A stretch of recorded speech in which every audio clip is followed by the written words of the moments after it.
forgive the mess here. I want to demystify a little bit from what I've learned over the past year on what this SunVault system is and what each of the components do in these boxes.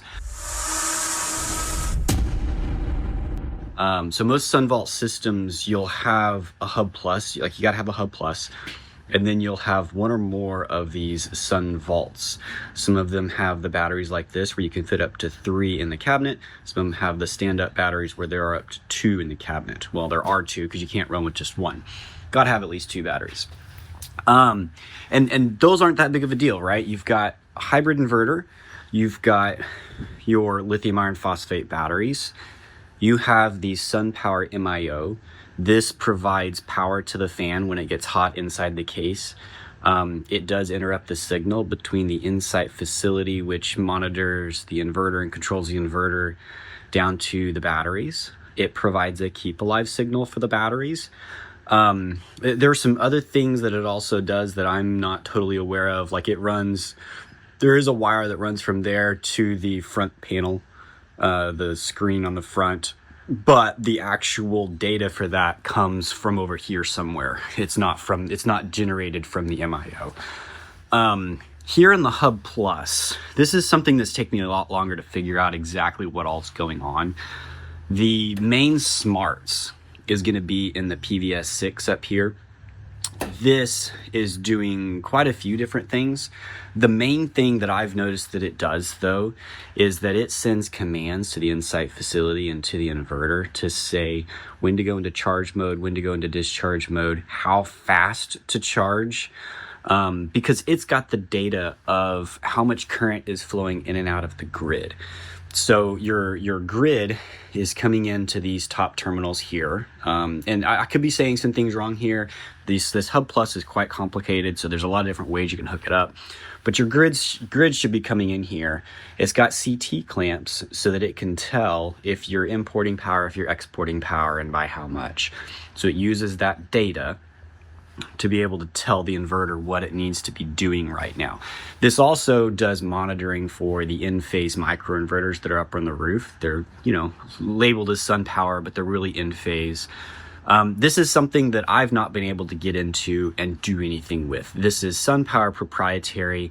There are dealers and people that have access to this. I do not.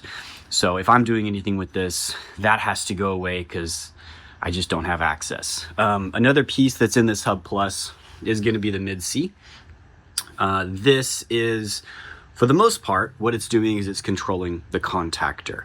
The contactor is going to isolate the house from the grid. And so that, of course, would happen when the grid goes down and you need to be able to run off grid. So that's the main job of the mid-C. I'm pretty sure this has some other functionality that I don't know and I'm not going to get into. You also have the PVDR, PV disconnect. I don't know what the R stands for. So I'm not sure exactly where the connectors are, but you can see you've got 2 in, 2 out. That's because you've got an AC in and AC out for the solar. So all of your in-phase microinverters will essentially be running through this in order to get to the BCS, or not the BCS. This is the Hub Plus. Schneider has the BCS.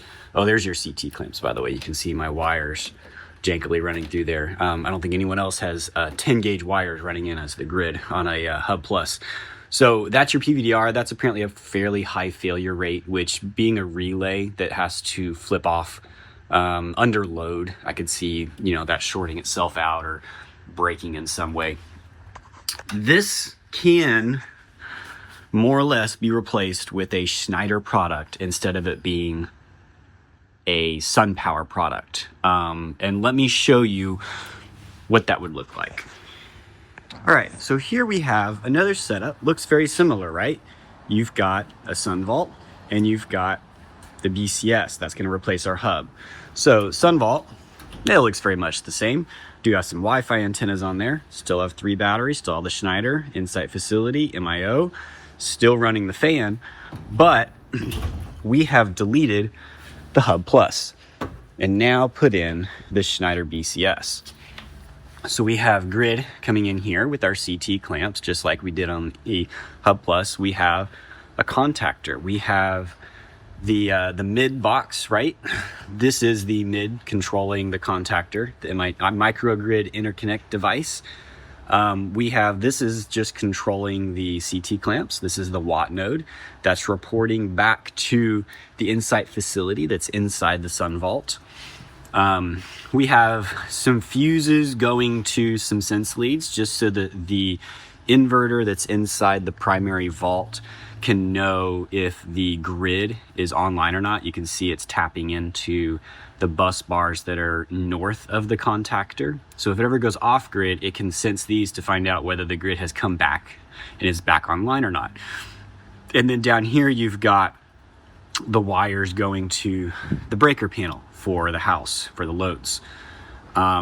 Fairly simple. You can see this is much more simple. This doesn't have a PVDR in it like the Hub Plus has. It does not have a PVS6 like the Hub Plus has. So this here is replacing our PVS6, at least for the very specific functionality of being able to tell the inverter, hey, we're exporting power, I want to start charging the batteries, and then every couple seconds it updates and says, no, charge at this rate, charge at this rate. So it's not going to be as fully functioned as a Hub Plus if you actually had it set up as a SunPower system, but it does set up to the point of having an AC coupled inverter battery power wall with off-grid capability because it's got that contactor. This is a 200 amp contactor, just like the Hub Plus is, which means you really wanted to replace your SunPower system and make it into a Schneider system, you could.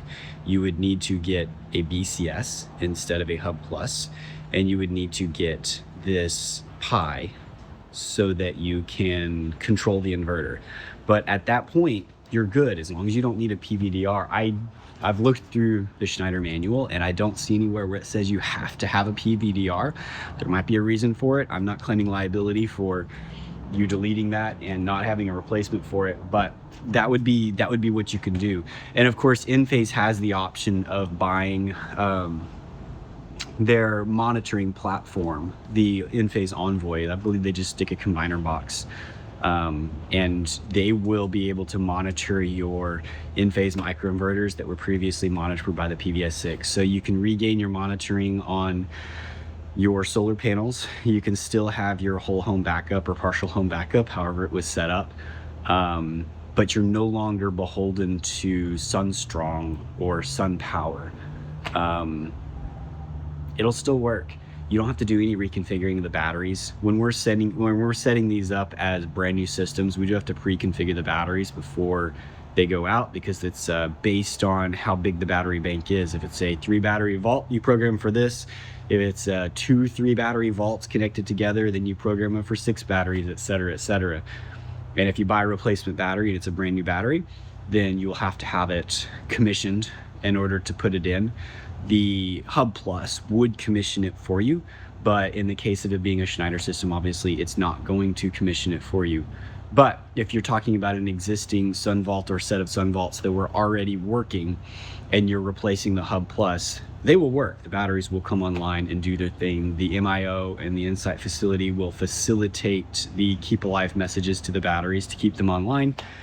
There's just some things you'll have to do with resetting the factory for the Insight facility as well as the inverters, and then going back through and putting in some settings to make it work with a external contactor system with the Schneider BCS.